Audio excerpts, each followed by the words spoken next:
Yo, what's the good word, my brother? Good. How's everything going tonight? Welcome, everybody, to Vinny's Corner. We are back and live. Sorry, it took us a second to get things up and running there, but we are here. So, this week we've got the NFC West, obviously. We have the 49ers and the Rams playing right now. Give me a second here. I have like a fan going on in the background. I was just cooking dinner a short while ago, so it was a little hectic here at my house. But everything's cool, calm down now. So there's a lot to talk about this week. Obviously, from the Major League Baseball side of things, we have the Juan Soto deal. We've also got Bill Belichick going to UNC, a college program, which, I have to say it's not something I expected, but, it sounds pretty awesome, actually, if I'm not lying. So what's going on with you today, Cove? How we doing? Pretty good. Not too much going on here. Oh, guys, I just wanted to say congratulations to my boy. So Cove found out this past week that he is now a grandfather. Young man, but a grandfather. So everybody give this man a round of applause and a congratulations. It's pretty awesome stuff. Yeah. So kind of just jumping right into it. We have Thursday Night Football on. We've got the Rams playing against the 49ers.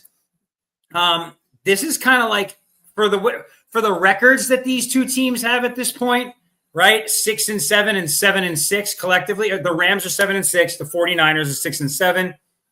This is borderline like a playoff game. The Rams need a win this game to stay alive.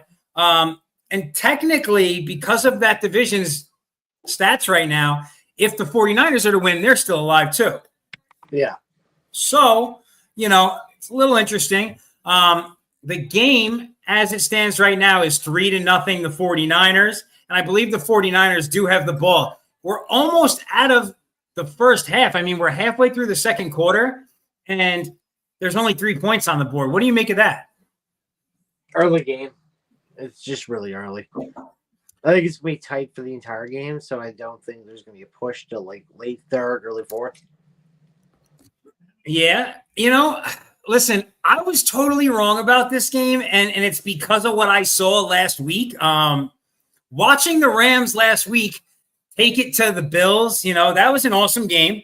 But it gave me I just felt like from what I've seen with the 49ers so far this year and the way that I saw the Rams finally healthy and putting it together, yeah, I thought that we were going to see a blowout tonight. Now, granted, it's raining in California, so that's going to have an effect on things, of course, but it's the NFL at the end of the day. So, these things do happen sometimes, but I was not expecting to see a game this close. Now, you obviously were, as you said. Why did you think it was going to be a close game? This is a 5-win Niners team, not a 10-win team, 12-win team. This is not the same 49ers that we come to love in the last 3-4 years. They're missing so many players. They're missing so many things. They're just not clicking this season. So it's easy for the Rams to, have this as a trap game, basically. Listen, I thought the Rams were going to blow them out. No, it's going to be real close.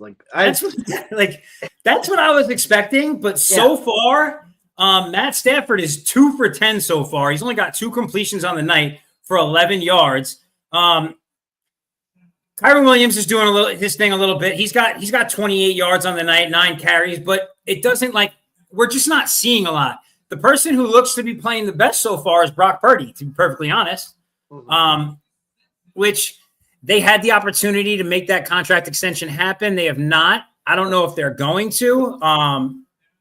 Do you think he's the next $60 million man? No, I don't think he is, but because of contracts, he will be. Well, and so this is kind of the thing. It seems like the 49ers almost want to let him play out the season, see what he can do with the broken ship, and see if okay, is this a $40 million a year guy or is this a $55 to $60 million a year guy? Yeah, he's basically trying to figure his contract out. The way he plays is the way his contract's going to be in that sense. I mean, but it's still going to be minimum 60 because that's how they work. honestly, I'm still blown away by the fact that that's like a real number right now. And that the guy who's getting it is Dak Prescott. That kind of blows me away even more. I'll be honest. And how much did we pay? How much did you pay Daniel Jones? 40 a year. I don't know, man. To me, it wasn't the craziest thing to see Daniel Jones get 40, but at the time, when he did it, we had, listen, it was a wild card. It was kind of a bullshit run, but we went to a playoff game. He beat the Minnesota Vikings. He made a good case for himself. The Vikings in the playoffs. Listen, the Vikings are top tier nowadays, baby. Yeah, now, but back then, when you're talking about this win, it was the Vikings who always choke in the playoffs. So, really, was it a win? It's kind of tough to say. You know what I mean? It wasn't a deserved contract, and now that we're on that conversation, I'll be honest, what I'm hoping to see, because I liked him as like a person. I thought Danny was like a class act. I would love to see him get into the O'Connell system over there in Minnesota and become the next Sam Darnold. That would be a fantastic thing. Sam Darnold ends up leaving for like 30 to 40 million a year. And then they've got Daniel Jones there. And we don't know what's going to be going on yet, but they invested in JJ McCarthy already. So obviously that's their long-term game plan, but it'd be cool to see Daniel Jones succeed. No question about that. Will he? That's another question. Yes. But, it's always tough to say. And so, okay, like, I'm sure most people. You're talking about 60 million. And really? Soto? Listen, okay, and so that's exactly what I was going to say. Most people who watch us do know, or at least they should, that I'm a New York guy originally. First, I want to say, Soto, I couldn't believe it. Like, honestly, at the end of the day, he's going to be finishing his career as a DH in New York, right? It's 15 years. He's going to be 41, 42 years old. $5 million separated that contract.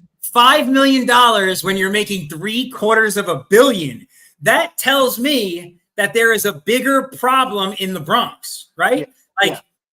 The guy was just with this same team in the World Series. They offered him $760 million, and he told them to go screw themselves, basically, right? Obviously, he wasn't having fun. He was not enjoying himself playing baseball in the Bronx. And why not? Like, what's going on there? Is it seeing that the captain doesn't perform when it counts? Is it something deeper in like management, like a Brian Cashman thing? That's my question. I feel like it's got to do with Cashman and ownership. He seemed like he was having a blast the whole season. So, he might be having a blast because he's playing the sport he likes, right? So it could be that. Listen, all I know is that he's about to be on a team. He's going to be with Francisco Lindor. It's a younger team. It's a well put together team, and it's still in New York. Granted, it's the Mets. Who wants to play for the Mets? But there he is. Like, I'm not mad at him. What I want to know, honestly, you know what? They distracted me really well. They gave an 8-year wild deal to Fried right after that. And I was like, what? That deal you had Soto money, so you could give Fried stupid money. Well, and so that's kind of like it, the way that I felt about that move was like the money was already spent in Steinbrenner's mind. Yeah. So it was just like, all right, give him what he wants. Like, let's do it, and that was it was not an advantageous deal for the New York Yankees. Easiest way I can say. No, but Fried just got paid a ton of money because Soto. Dude, if I was Max Fried right now, I'd be gifting Soto something.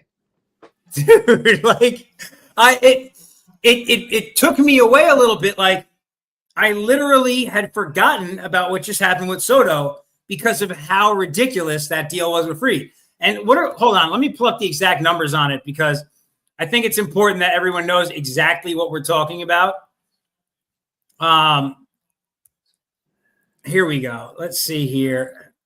Major League Baseball teams, New York Yankees. Man. Okay, here we go. Where's this deal?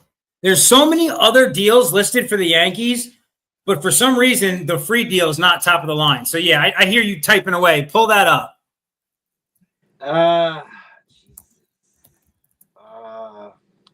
It doesn't really say much about the deal. Really. Oh, here we go. The Yankees get Fried for 8 years, $218 million. Yeah. No, I saw that one, but I'm trying to see what the breakdown was. Now, okay. Fried gets a $20 million bonus, half payable on January 31st, 2025, and the rest on January 31st, 2026. He gets salaries of $12 million in each of his first 2 seasons and $29 in his remaining 6. So there's a little bit of a deferral there, right, to kind of keep a little more money free. Yeah. But, okay, so he gets a bonus of his annual salary, basically. Yeah. So really it's like a 9-year, money-wise, it's like a 9-year deal, really, like, right? The amount of money they're spending on this guy. This deal's outlandish, right? I like Fried. He's a good left-handed pitcher, but, like, I don't know, man. $218 million, just to me, that seems like I would have liked to have seen them go out. It's tough to say. Like, I mean, maybe like a Corbin Burns. I don't know. I'm just wary of Fried. I don't know that this is going to work out the way we want it to. Okay. We just came from a ridiculous season where we paid not one man, but 2 men $700 million to play baseball. I mean, is it question an $8 million, $200 million deal? Like it's, listen, this is what it is, I guess, right? It's not, I mean, there has to, I guess my question is the value there, right? So Soto's deal is out of control, right? Okay. It's a 15. Then you look at Blake Snell on top of that, right? So like Blake Snell, what did he get? A $52 million bonus? Yeah. Yo. So you just spend almost what was it, billion? Like $1.5 billion on like baseball has gotten out of control. I don't know that I hate it. You know what I'm saying? Like, I think that if this is what it's going to be deferred for Shohei. Shohei's is deferred to $2 million. But still, you're still paying like almost $100 million per season for 4 athletes. Just 4. I mean, so when you put it like that, right? How much, think about the cost of Dak and CeeDee Lamb per season is almost $100 million. Yeah. So, like, it's not that outlandish when you put it that way because of the way the breakdown is. Yeah. But when you consider 2 athletes got a combined total of $1.5 billion and change committed to them in the last 12 months. Yeah. That's pretty outrageous, and here's the thing. Shohei, this is why I think to me, it's a little crazy. So like Shohei brings more because first he's so big, right? Shohei's bigger than Soto, hands down, on the world stage. Soto is one more of many Dominican players to play in the league, right? Shohei is one more of many Japanese, but with the goal of expansion, he's just a bigger international star, I feel like. and he does more, right? He can go on both sides of the ball, right? The guy can pitch, he can DH, he can play field, like whatever the guy needs to do, he can do. Soto essentially got picked up sheerly for his bat.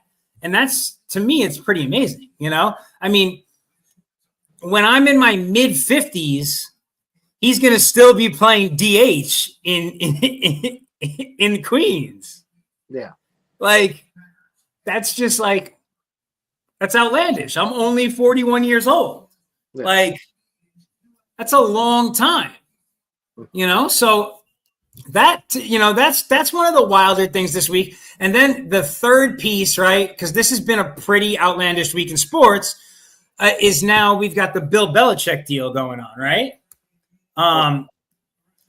So in listening to a lot of like the ESPN guys, so specifically I like Chris Canny, Michelle Smallman, and Evan Cohen, the unsportsmanlike crew. I get a kick out of those guys, and I think they have great takes. But just listening to them talk about Bill Belichick's deal, right? Or not just a deal, but about Bill Belichick in general. They were saying, and a lot of people apparently feel this way, that in New England, Bill Belichick was really running New England like a college program instead of the opposite. So, like, they feel like he's the perfect guy to now go with his no-nonsense attitude and prepare guys for the NFL, right? I don't know. I mean, what do you think about this? He's going to UNC, like not even one of the big football schools. He's going to UNC. Yeah, but you see how Colorado changed their whole thing around Dion? They're going to do the same with Belichick.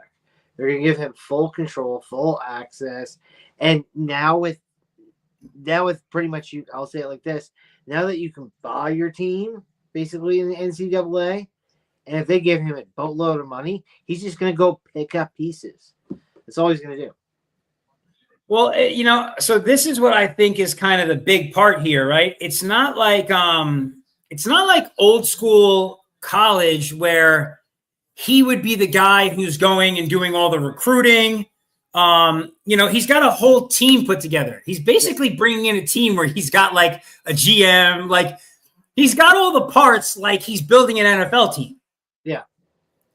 So I'm pretty excited about this actually, because, right. So now because they had the whole NIL and the transfer portal, assuming that UNC boosters and the college itself are going to put up enough money, right, to go out and get the right players. The way it went viral tells me they're going to get money.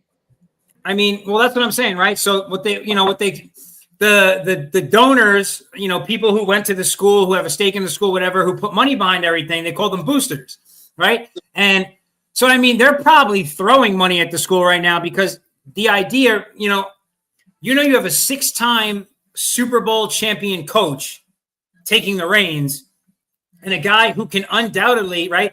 The pitch now is not like, let's go win a national title. It's come to UNC, get coached by Bill Belichick, and get prepared to go to the NFL. It's a different college pitch. And I think that's like a big part of like what Dion did. Oh yeah, it's a different college pitch, and it worked because Dion is Dion. But we're talking about a 2-time champion to a 6-time champion. Listen, I think I'm excited for it. I think that's probably the easiest way to say it. Like, I would love to, like, 2 seasons from now. I think that's what it took Dion. 2 seasons from now, 3 seasons from now, to see Bill Belichick win the ACC, and make a playoff berth, like for UNC that'd be fantastic. Oh yeah, it'd be huge, huge. I guess UNC is not just a basketball school anymore, huh? No. And I find that, like, I don't know. I mean, this whole week in sports to me has just been like kind of incredible, just the fact that stuff like this happens. And it's like, it's regular. You know what I mean? It's not. When I was a kid, I don't think I ever thought, like, you would never have talked about an NFL coach going back to college, right? It was the other way. You would never talked about billion-dollar athletes. It's just like, it makes me feel old, I guess. Well, yeah. Well, Belichick's girlfriend's gonna feel at home. Dude, have you seen some of the stuff online? Like they show like the sorority girls all lined up, like Belichick interviewing for a new side piece. Oh yeah, and I saw the memes about Belichick and 18-year-old kids, like how he grilled the NFL boys, and now him grilling the 18-year-old kids. The kids won't even know what's coming.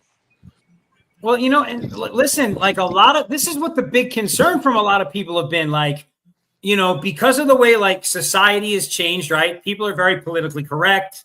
You don't curse out kids, right? Blah blah. You coddle and you're nice to everybody and all that nonsense.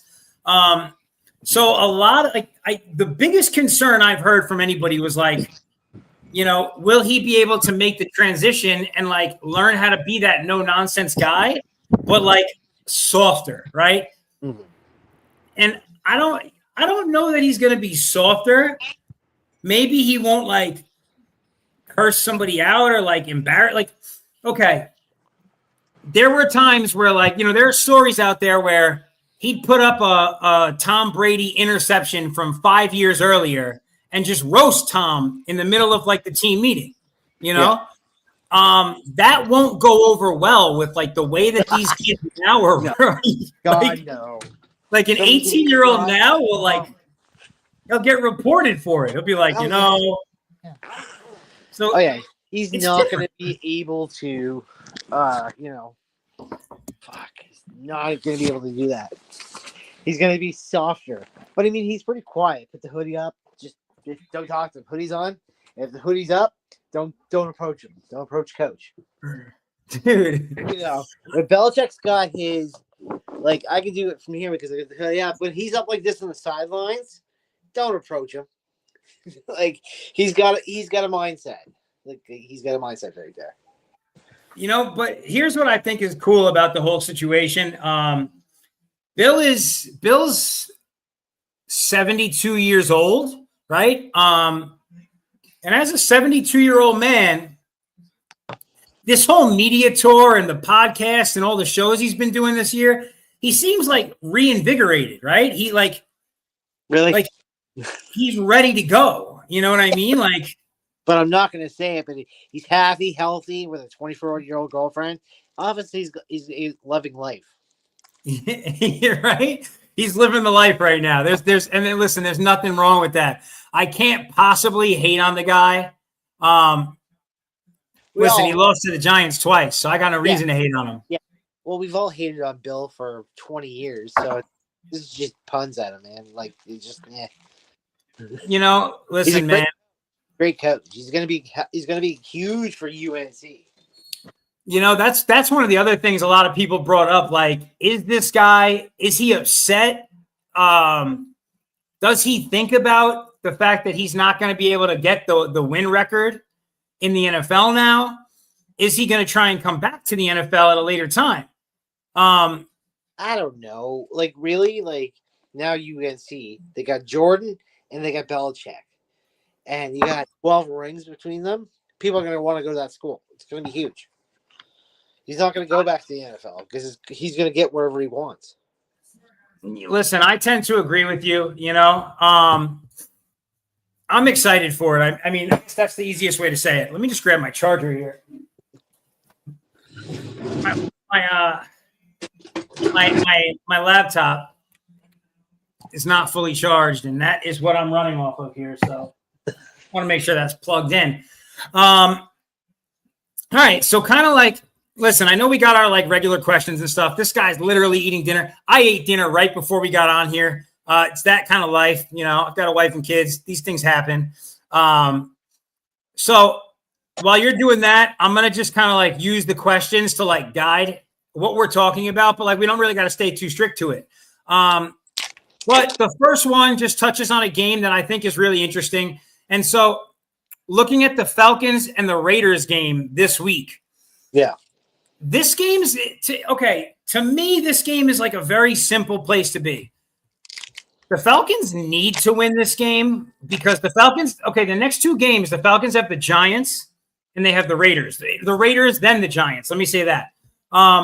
Kirk Cousins is what? He's got 8 interceptions and no touchdowns in his last couple of outings now. He looks miserable out there, you know? He looks like he's like really regressed almost this season. So that's really the part that like I wanted to touch on, I guess.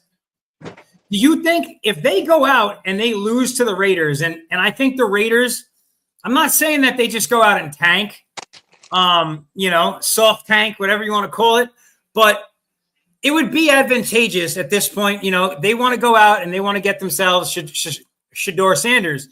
And in order to do that, they need to keep losing, right? They need to keep that one spot. Yeah, I really don't see the Raiders tanking. I don't see them tanking either, but Kirk Cousins is just playing that bad. And so this game, they have to tank enough, and New Orleans is tanking too. So as a gamble. Listen, like, okay, let's just say they go out and play and they do their thing and they win. In my opinion, at least, they need to bench Kirk Cousins and bring Penix out. Let him get some burn, see what he can do. You know, like you went out and got this guy. You drafted him first round. Kirk Cousins stinks. I call him cooked Cousins because he's terrible. He's just another look. Dak Prescott and Kirk Cousins took the money, and look what they've done. Dude, I mean, he has like 100. What does he have? $180 million contract and like 80 of it guaranteed, or 180. It's something ridiculous. Makes no sense. His agent's an absolute legend. Him and his agent for getting these contracts. You know, they obviously know what they're doing, but look at it. 2 or 3 guys, right? You got Deshaun Watson getting $60 million. This is the worst Cowboys team we've ever seen in like a decade. Cousins, $180 million. Bam, he's garbage now. And then you got what's his name over in fucking Cleveland. He all of a sudden hurts himself too. And he's got guaranteed money. That's 3 major contracts in the NFL, and they all just garbage. What says the NFL doesn't turn around and say, you know what? I know we get the cap at $60 million. No, we're going to fight back at it because we're not going to give these guys $60 million because once they hit that cap, that 60, 70, 80 million, they don't give a shit. They're just there for the money. I'm just shocked at how bad this team is. Like the Falcons. I think the mindset going into this was like, we're gonna go out, we're gonna get Kirk, like we're gonna set ourselves up properly for a quarterback situation. We have a number 1 draft, we got Kirk Cousins. Now we're gonna go win this division. And now they're playing so horribly. Division to win it, but can they? It's still possible. Okay. Yeah. It's not an impossibility, but like, okay, 4 games in a row with no touchdowns, 8 interceptions. So the last quarter of the season, this guy has done nothing but throw his team down the drain. Yeah. He's got 17 touchdowns to 15 interceptions. Mm-hmm. Like, he's awful. You know, I mean, there's no other way to say it. The guy is awful. And listen, it's going to happen. It's football, but this is probably the worst skid that I've seen him on. And it doesn't look like from what I've read online from like Coach Morris, it doesn't look like they have any plans on starting Penix anytime soon. No. You know, and I think they have to be mathematically out, and then they'll do it, maybe. Right now, let's look at this. Okay, let me just pull it up here. Right now, the NFC South, the Bucks. See, this is the problem. The Bucks are 7-6. They're 6-7. So they started out strong enough. They had such a good start to the season that they're really still in it, and their division is just so mid that like right there's a 5-8, a 3-10. They're 6-7, and then there's one team above 500 in the whole division. Yeah. So, like mathematically, they're still in it, which you know it's kind of sad to say. And here's the thing, right? They have the best division record too. They're 4-1 in the division. So, they're kind of like Kirk hasn't thrown himself out of the job yet because he started off so hot. And that, I guess it is what it is, right? All right, so kind of jumping to the next game that we wanted to look at here, you had the Buffalo Bills and the Lions, and this was really in terms of seeding. What are your thoughts here? Here's my thing. We now saw last week that very clearly the Bills defense has some issues. They gave up more than 40 points to a team that's barely over 500, or that's not over 500 actually. Yeah. So, can they beat right now? A lot of people would say the Lions are the best team in football. Can they beat the Lions? No. They can. Will they? I don't know. But the Bills need to win this one because the Chiefs are playing 3 games in 11 days. This is the time now, that people can beat the piss out of the Chiefs right now, and they're going to be broken for the playoffs. If the Chiefs win the next 3 games in the next 11 games, you're no stopping this team. Because you guys need the 6 to 8 break in between. So here's my question, right? Okay, so let me pull up the Chiefs schedule here. The Chiefs, okay, here we go. The Kansas City Chiefs, or as everybody likes to call them, the Queefs, right? Next 3 games, they have the Browns, the Texans, and the Steelers. That's a pretty tough schedule. It's a great incline. It's not going to be like this, but it's more of an incline. The question, I think the Bills need to get this win, right? The Bills are 10-3. So right now, the Chiefs are firmly holding on to that 1 seed, right? Yeah. And the Bills have an opportunity here, right? So winning this game, and this game would also just it would be a big statement game to beat the Detroit Lions because Detroit has just been no holds barred, 12-1. Detroit. Yeah. That's the other big part is it's a Detroit home game. I guess my question, do you think that the Bills defense can stop this offense? The run game in Detroit has been ridiculous, and quite frankly, when Goff's got to do what he's got to do, he makes it happen. Wow. The Bills are scary right now. They're clicking on the right cylinders right now. I know they're 10-3, but still, they're clicking on the right cylinders. Well, okay, so here's the thing, right? In the first half of the season, the Bills' defense was killing it. They were getting a lot of takeaways. The secondary was playing really well for them. And so I think that is going to be the big thing. They need to slow down the run, and they got to force Goff to throw the ball more. I'll twist it like this. Yes, the Bills are 10-3. Are the Chiefs really 12-1 in your opinion? Yes. I'm so over everyone on every social network trying to give the Chiefs a go. They're 12-1. They went back-to-back Super Bowls, and their quarterback is still Pat Mahomes. I trust him before I trust most people in the world that I know. But there has been a few questionable games that you think KC should have lost. So, they're not really a 12-1 team. They've won 3 games by a field goal. Okay. Now, here's the thing. At the end of the day, the way that sports works is a win is a win is a win. Okay? The best teams in sports don't have to just go out and kill it. The other way they can win is they can sit there and not make any mistakes and let you make the mistake and lose it. And that's what they're doing. I'm all pro KC. It's just everybody else is going to think, they're really a 9-4 team. as far as I'm concerned, the number 1 and number 2 team in the NFL are the Detroit Lions and the Kansas City Chiefs.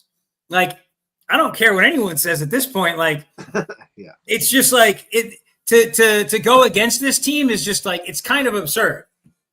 They've made their case over and over and over again. And every week we're like, oh my God, it's a close game. And then they win. Yeah. Like, why would I think that they're not just going to go out and win another close one? Like, but you know, Mahomes did come out and say that he's scared about the next 3 weeks, right? So, listen, you know what that tells me? That the guy's got nerves, and if he's got nerves, he's only going to do better. Somebody who doesn't, you know, where he's a whole like his whole team, like that's a lot of games for these guys to play in a small amount of time. There's going to be injuries. That's what he's talking about. And well, you know what though? There are people coming back for that team too, which I think is kind of awesome. All right. So the next game that we kind of had highlighted here was the Washington Commanders facing the New Orleans Saints. This is an interesting one to me, mainly because I want to see the Commanders in the playoffs, and I think they've made a pretty good case for it so far. But going and losing to the New Orleans Saints would be like that. That's the dregs. I mean, that's the dregs of the NFL, right? So the Saints game like that, this season, right? That would be terrible. I don't know how else to say that. That would be a terrible loss. Right now, they're 8-5, the Washington Commanders. You know, they're not going to win the division because the Eagles got a firm grasp on that. And the Eagles are just a better team. Let's call it what it is. But, right, I believe they're going into New Orleans playing a 5-8 New Orleans team. And New Orleans has a tendency to win games, you know, like they can show up. So it's not like it's not a definite, you know what I mean? Now, okay, so let's look at exactly the question. How pivotal is this game determining playoff fate, especially given the record, right? So coming out of this game 8-6 in the NFC is not going to guarantee, right? Okay, so when you look at the NFC North, right? Yeah. You've got the Green Bay Packers and you've got the Vikings. That's arguably 2 playoff spots right there. Yeah. So the Commanders need to win. Right? They have 4 games left on the season. The Commanders got to split. They got to go at least 500. They got to win at least 10 games, or there's a very good chance they don't get into the playoffs. Oh yeah, with Minnesota already having 11 and the Packers having 9. Oh yeah, you know, they need to win more games. Right? That'll leave now. Hold on a second. Let me pull up the standings here. But that would leave them, right? So there are 3 teams. Hold on a second. NFL. There are 3 wild cards that make it in, you know, on each side of things. So right now in the NFC, you got here's why this becomes dangerous, right? So let's say that the Rams win tonight and the Rams become an 8-6 team. Yeah.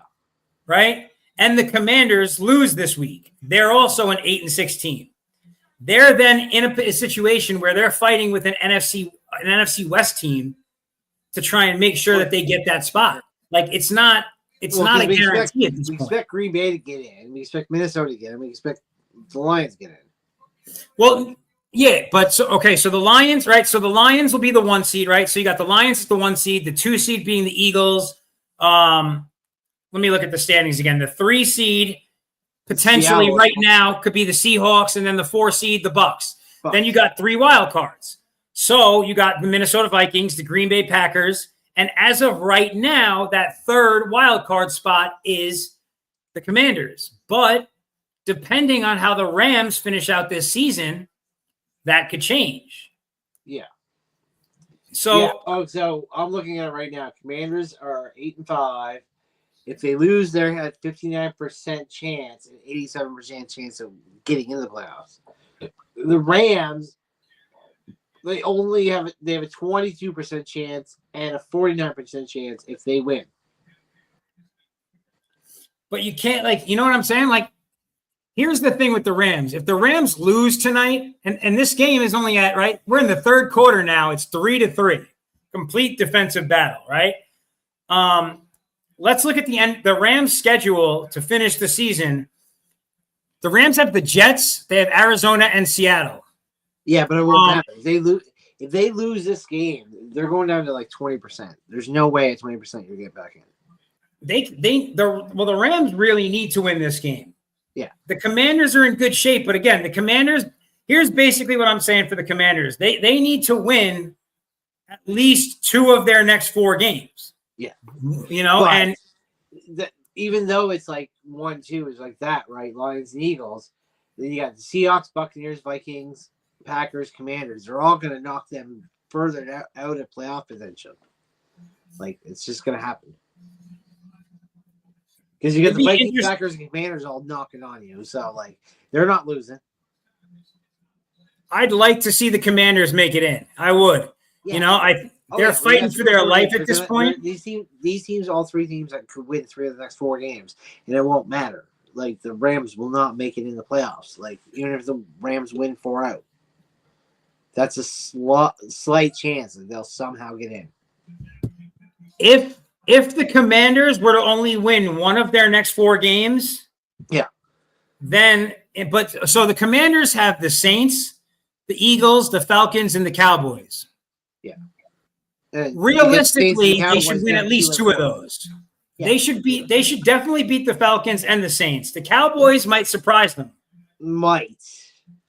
I don't know. And the Eagles, quite frankly, the Eagles are going to probably beat them up. Actually, that might be a trap game because using the Eagles was like the second last. If the Eagles are resting, I guess depending on where, you know, if the Eagles know they have the division wrapped up by that point. Yeah. But, okay, so that game's on the 22nd. Mm-hmm. So if the Eagles win this week, let's see here. The Eagles are 11-2. So if the Eagles win this week, and it just kind of depends, right? But basically, they'll have the division wrapped up. Yeah. So they're going to sit. The last 2 weeks, they're going to sit. Like, they're just going to really, like, they'll play like 3 quarters. Like, Jalen will play 3 quarters. And then the last game, he'll probably play like the half. Like, I guess we're going to see. Preseason. We're going to see what happens. It's pretty, you know, it's an interesting place to be. This is the time of year when the NFL gets the most fun for me. All right. So listen, we got this game on, so we might as well just jump to it real quick. The 49ers and the Rams. How essential is this game, and what are the keys to victory? I think we're seeing it now. The keys to victory for both teams, right? It's defense. Defense. All right. It's going to be whichever, at this point, it looks like whichever defense makes a mistake first is going to be the team that loses. Yeah, here's one just because I see it. Saquon, who's got 4 games left? Can he run over 400 yards in those 4 games? 100 yards a game. Will that give him the record? Well, right now he's got 1,600 right now. He's got 1,600? Yeah. I mean, listen, Saquon's averaging over 100 yards a game now. Yeah. And that's the thing, right? So here's the thing. It just kind of depends, right? There might be a point where they're like, that team is a run-heavy team. But, okay, so this week, actually, since we're talking about the Eagles, A.J. Brown came out and said that they needed to work on the pass game, right? Why would you work on anything when it's the run? They've identified themselves as a run team. It's working all season. Why would you switch it up? But they have such strong weapons when it comes to the pass game. So if they come out and they, just go a little more pass heavy or right now they're run heavy, right? Maybe 35 carries a game and 20 passes. If they go back to a balanced offense, then Saquon may not break 2,000 yards. But at the end of the day, do you think Saquon's the kind of guy who cares when he's got the opportunity to go to the Super Bowl? Well, yeah. But here's the thing: if you look at that, it's 482 yards exactly he's got to get. So right there, mathematically, in 4 games, you got to figure that out. It's 120. It's 120 yards per game he's going to run. One of those 4 games, he's going to run for like 175 yards. Let's just call it what it is. Yeah, one of those games he's going to blow out. He needs his next 2 weeks. He needs 2 blowout games, 2 like 160, 170, almost 200 games, and then he can take it easy. But if he's chasing this record, Adrian Peterson was legit 8 yards away from this record. And it ruined him because he was here, and then Adrian went down like that. Once he hit that mark, he just went downhill. And I think, Saquon doesn't want to do that where he just hits it like 5 or 6 yards away. He's going to go for it. Well, and so like, I kind of agree with that. But at the same time, like Saquon's a real big team player kind of guy. And I think he also only in position if he's in the position. In 2 weeks, if he only runs like 50 yards the next 2 weeks, he's way out of projection of getting it, and he'll want the Super Bowl. So he'll go, "I'll try next year." I think he understands what they have coming in the playoffs, and and I'm hoping this team understands, right? Like, you don't want to burn him out in the regular season and then get to the playoffs and he's cooked. Yeah.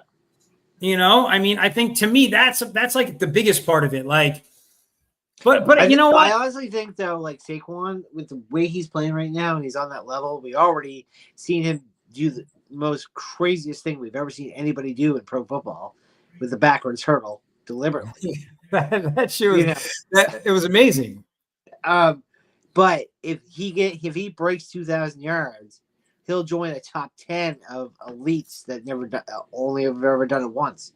So, it's going to be huge for him. This season has been exactly what it needed to be for him already. I would like to see him keep pacing. I love what he's doing. It's hard as a Giants fan to watch him play like that, but at the same time, I'm happy for him. Like, I would love to see him break the record. I don't think he's going to break Dickerson's record. No. But to break 2,000 yards would be awesome.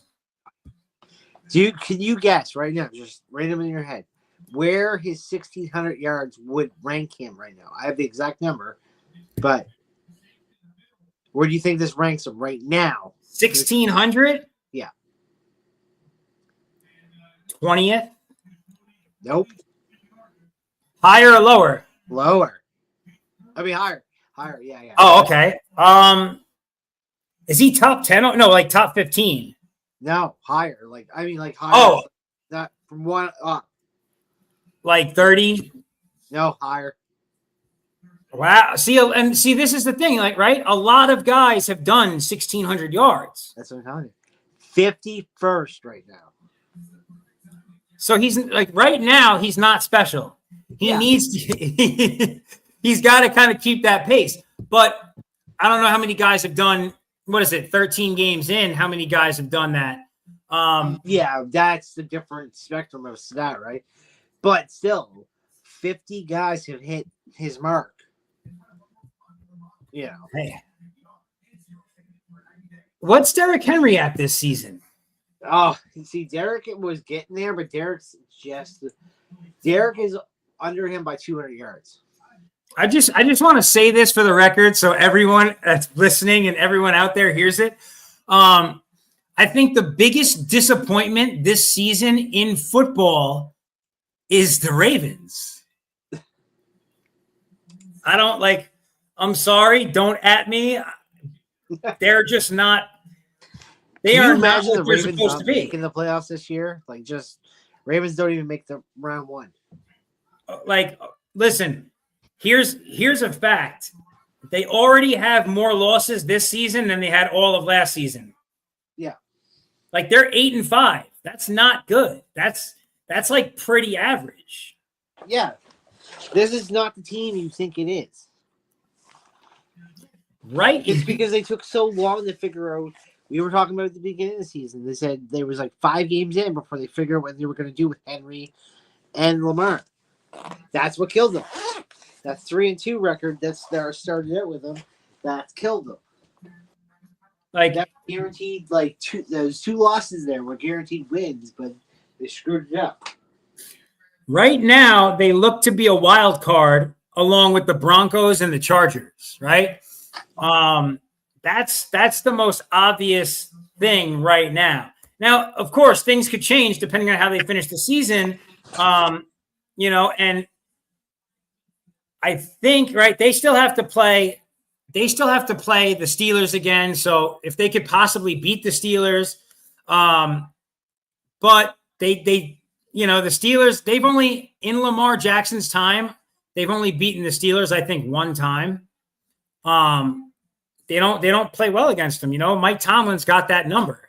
So, are you on some reason you're in here twice? What? Oh, there you go.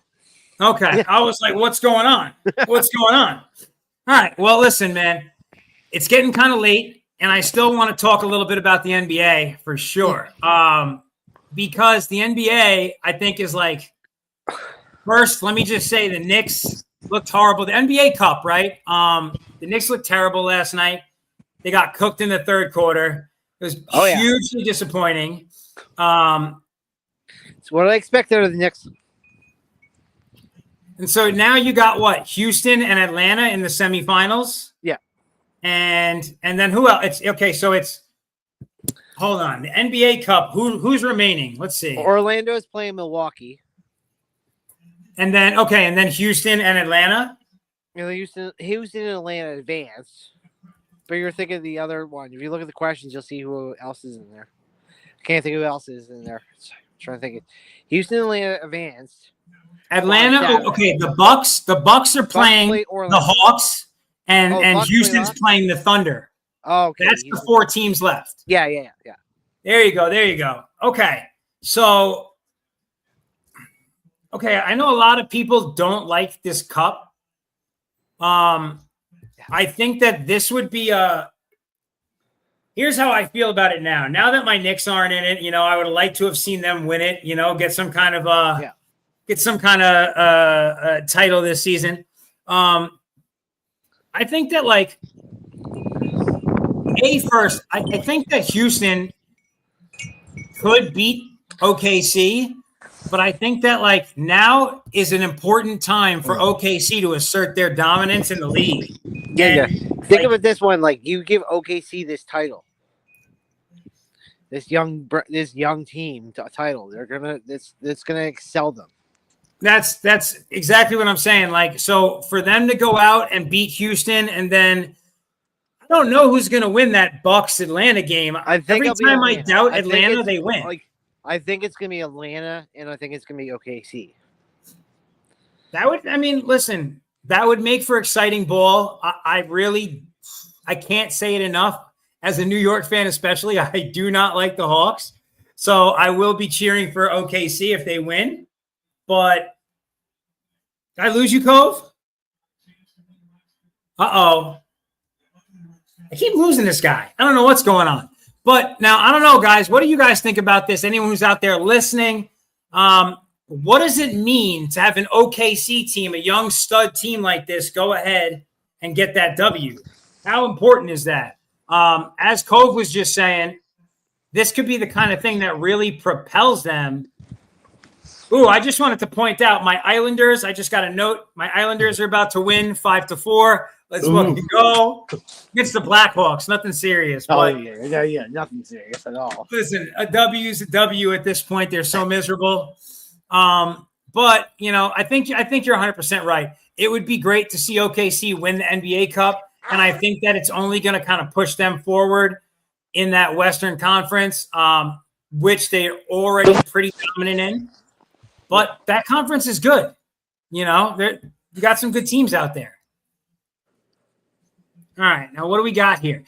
With Luka Doncic leading the Dallas Mavs with the strong offensive presence. Well, that's not going to matter now because they lost. That was the NBA Cup game. Yeah. Gotcha. Well, Doncic, I mean, listen, the guy's just such a force. I love watching him play. Hopefully, he doesn't get cooked in the finals again this year. I don't think that they're going to make it to the finals this year. I think OKC is going to be the team in the West. Yeah.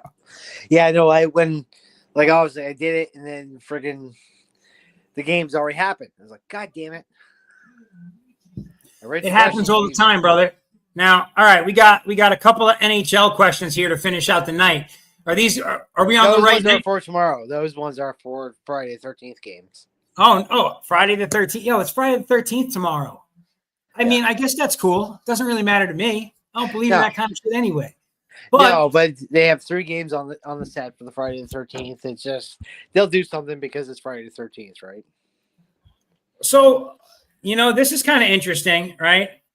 How do you see the matchup between the Bruins and the Devils playing out on the 13th, on Friday the 13th, considering the stark difference between save percentages and power play performance between the two teams?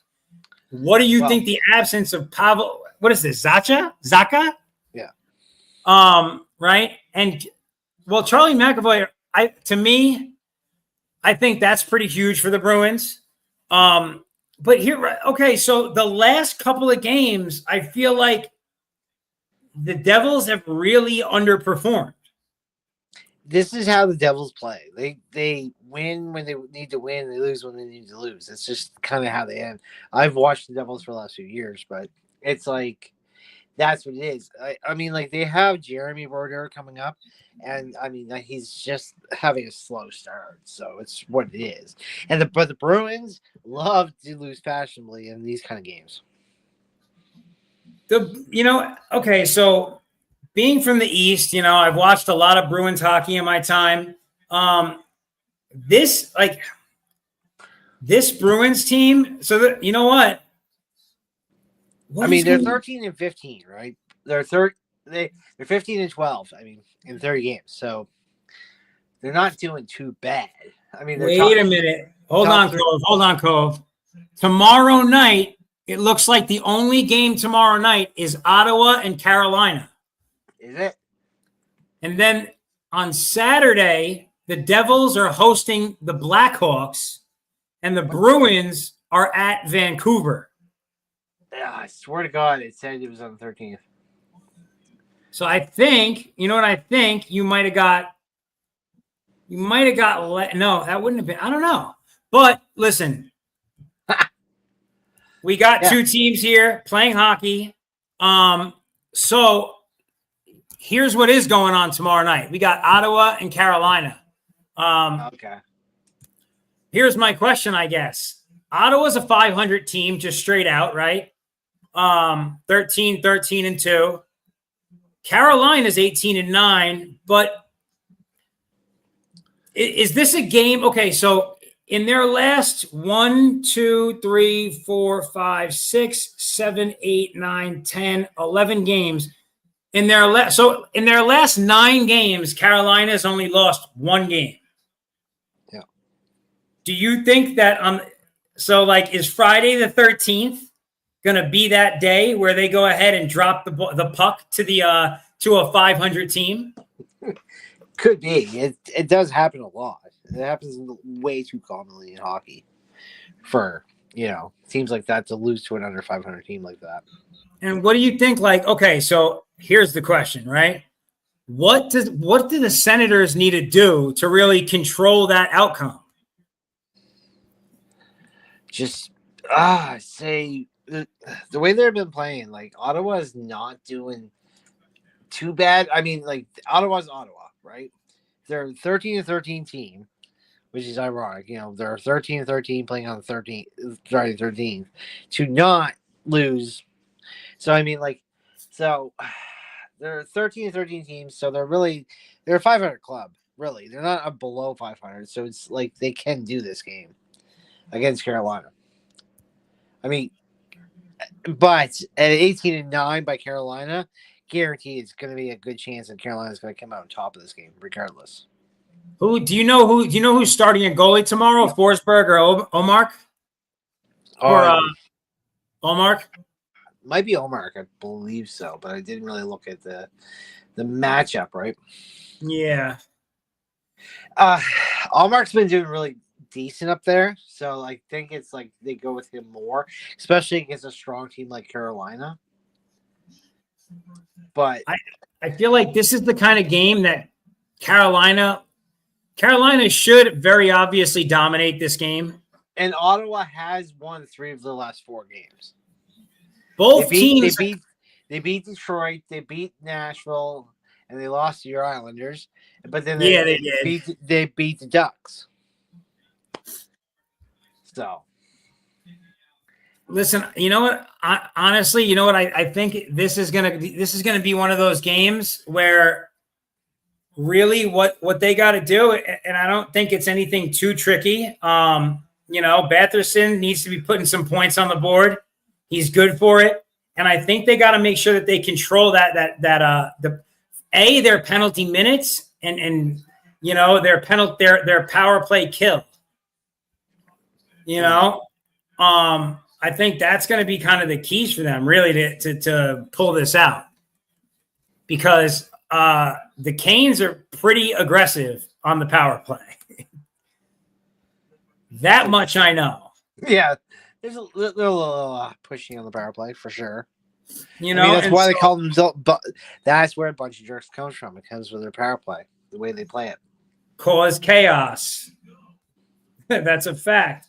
And so I think that's going to be what's important for them. I mean, both teams have some pretty good goal scorers. Batherson just had a hat trick the other night. I think he's their lead goal scorer. I think he's got 14 goals, 15 goals on the season. He's not their lead points, but I think that's going to be important, and then, again, like I said, it's going to be on that power play. I think that they need to be solid on that penalty kill. I think that's going to be huge. Simple as that. I'm still kind of bugged out. What'd you say? Well, I was looking at the Devils, see, they have Markstrom now. That's where they're having their hiccups, because Markstrom's good. He came out of Calgary, but he's not. He's still a little unhinged. He's got some good games and bad games for sure. When it comes to him playing goalie in New Jersey. So let me ask. Here's a question for you. Okay, right now, who are your top 3 teams in the NHL? Well, I'm gonna have to go with Panthers. Panthers have been on top for a while. They're 18-9, but they're pretty solid. They did not get the hiccup, but the Capitals have been really amazing this year. They're my more go-to pick than the Panthers right now, with the way Washington's playing right now, especially with Ovechkin out for a couple weeks. They're still working on all cylinders when it comes to that. Now on my Western, I have the Kings being a top team, and then I have the Wild being the other top team. Coming out one of each division. Florida winning the Atlantic. You have Washington probably winning the Metro. You have Minnesota probably winning the Central, and I have the Kings winning the Pacific Division. That's how I see my top 4. So, okay, a lot of people actually, I feel think the Kings are better than the Golden Knights. I don't buy it. I mean, the record says otherwise, but I think the Golden Knights are a tougher team, and I think the Golden Knights are going to win the Pacific. Yeah, it's fair. But, if the Devils didn't beat the Kings the other night, then the Knights and Kings would be pretty much even right now. Yeah, that's a fact. Listen, my top 3 teams right now are the Toronto Maple Leafs, the Capitals, and the Golden Knights. Now, granted, obviously there are other teams out there that are just as good, but those are the teams that I like. I don't know. The Maple Leafs have just been playing like pretty awesome hockey. Like they've been exciting to watch this season. I like them. Again, they have the Panthers right there. They're tied for first. So it's like, you never really know where that goes. And that the Atlantic's a tough division in general, though, right? The Bruins are a tough team still. The Lightning are still a tough team. They've got a lot of good teams there. In the Western Conference, the Central and the Pacific, it's just like, I don't know. I mean, I feel like I get that the Wild are good. I just don't know that the Wild. Andre's last year, so he's playing a little special this year. That's why. Usually, when guys on their last season, Brodeur did it, Waugh did it. All of these top legends, when they had their last season, they finish out on top. Usually, like top of the season, top champions. So Mark Andre is playing at a different level right now. Yes. I get it, but like I don't know if. Okay, the Winnipeg Jets have 21 wins on the season, but they also have 9 losses, right? But the teams that I think to really watch out for in the Central West, honestly, the Avs and the Stars. I mean, I just feel like the Stars are a better team than they've played like. And they haven't played bad hockey. Don't get me wrong, but I think that their best hockey has yet to come. Yeah, no, they will. The Avs come out of nowhere sometimes, and the Stars have a lot of hiccups sometimes, but the Stars will come out on top too. Like as you say, like we're talking. You said like the Kings, the Knights, the Jets, the Stars, the Avalanche, the Wild. Like that's your top. That's gonna be like the top 6 teams coming in, right? With maybe like Edmonton if they decide to get good again. You know what I mean? Like coming in like the 7 to 8 spot again. Things like that. Like we've already discussed it multiple times that like right now we look at this right now and we already know who you have: Toronto, Florida, Boston, Tampa, Capitals, Devils, Hurricanes, Flyers. That's the way you're looking at it right now. Like your top 8. There's only going to be 2 teams that are going to probably kick out of that. Right? So you have the Rangers. I always see Ottawa, Detroit, Buffalo, Montreal getting in. So you have the Rangers sneaking way back in and knocking out one of those. So, and I mean, I do have your Islanders there, but I don't think your Islanders will catch the Rangers. Even though we're only half this season. The Islanders are back at 500. I'm pretty happy about that. Yeah. Who do you? Okay, so listen. I mean, they're going to stay a 500 team. I don't really see these guys winning one, maybe 2, 3 above 500, but that's about it. No, I agree with you there. Who do you think? The West, you got the Wild, the Jets, the Stars, the Avalanche already locking in, and then Knights, Kings, Oilers, Canucks. But there, the sneakiness I can see. The Predators and the Kraken somehow coming in the 9-10 trying to get into a playoff spot. But yet again, out of those 10 teams, we already know 6 teams that already are going to make it. Winnipeg and Jets are going to make it. The Knights and the Kings are going to make it. Those are your 4 teams right there. And then, Dallas comes in 3rd.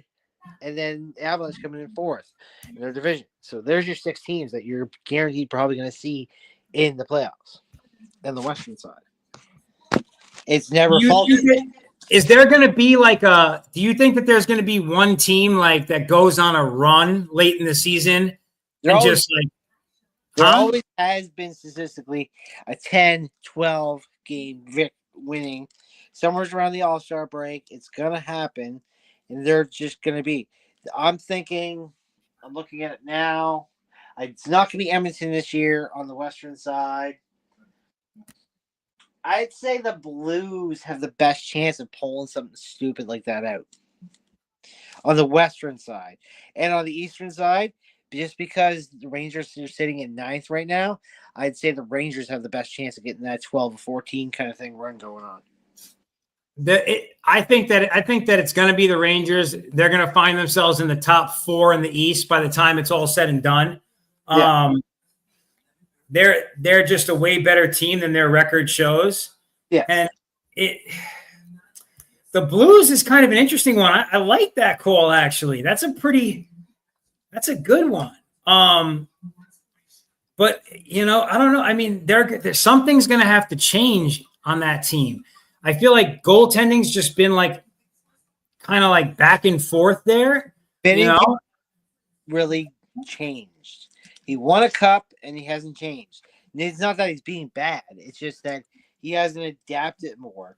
Like Fleury was the same way. Fleury didn't get to the finals until 08-09, like 4 years later, but he went back to back. But like wins one, lost one. So I think Bennington's due to get back in the playoffs on a deep run. I mean, Jonathan Quick did it. Corey Crawford did it in the last 10 years. It can happen. That's probably like, right? Okay, so right now, I would say that if the Blues did it, that would be where it came from, right? I mean, they have decent. They don't have anyone like. Here's another thing that's not going as well for them. They're not scoring that much. No. And I think that's the other thing. Like that first line just needs to like put more points on the board. You know what I mean? Like, I think so. Holloway and Kyrou are their top goal scorers, and each of them only has 10 goals. Yeah. They don't have anyone with more than 10 goals on the team. And that's just a low number. I mean, they're going to need a little bit of an offensive push, but, at the end of the day, you're right. If Binnington just gets on his A game, it can change everything overnight. All of a sudden, they're only giving up 1 goal a game when that guy gets good. So it can change quickly. All right. Well, listen, we're in the 4th quarter. It's 6-6 in this defensive battle in the NFC West. Not going to keep you guys here all night, but as always, thank you all for tuning in with Cove and I.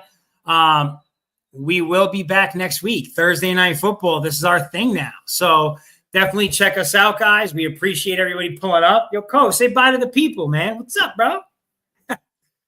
And guys, wish him, if you see him online, wish him a nice congratulations or give him a nice congrats. He's a granddad now. Our NHL guy is a granddad. He doesn't just look old; he is old. Oh yeah, I don't. I seriously look like I'm a grandfather. I really do not. No, I mean, you know what? You just got a lot of white going on in the goatee. But if I grew this out, and that's like a part of why I stopped with the beard, like from here down, it's just white. Oh, okay. But the mustache is black, so you know what? We stick with just the mustache. That's it, baby. All right, guys. I'll see you guys next week. As always, Cove, thanks for joining me, brother. Take care. Yo, so hold on. Let me